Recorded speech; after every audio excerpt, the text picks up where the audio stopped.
So, a lot of people these days, especially the boomers, increasingly express annoyance about the way that young people talk. Neither do you, because nobody actually talks like this.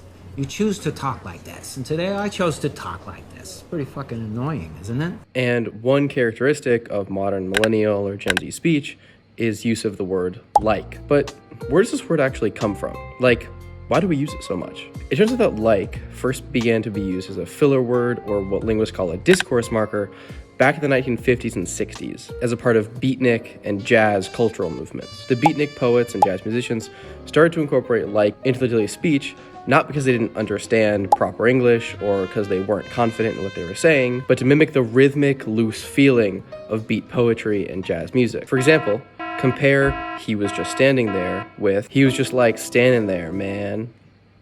And this shift was totally in line with the countercultural movement of the time, which ironically, the young boomers were a big part of. Zooming out, we've had words like this throughout the history of English. For a wonderful example, the poem Beowulf, written sometime between 700 and 1000 CE, begins with the word "what," often translated as listen or behold, but whose real function was more as an attention-grabbing interjection. Middle English too had plenty of these hesitation sounds like ah, and you know. So why do boomers hate like so much, even though they invented it and helped to popularize it? Well, if we look back through history, we see that pretty much every generation ridicules the speech of the younger generation. And I think the best thing we can do with this, as people who are aware of our history and have access to all these records, is to do better. Instead of criticizing the way that our kids speak and assuming that they don't speak the English language properly, we should embrace it, and in doing so, avoid the mistakes of our past.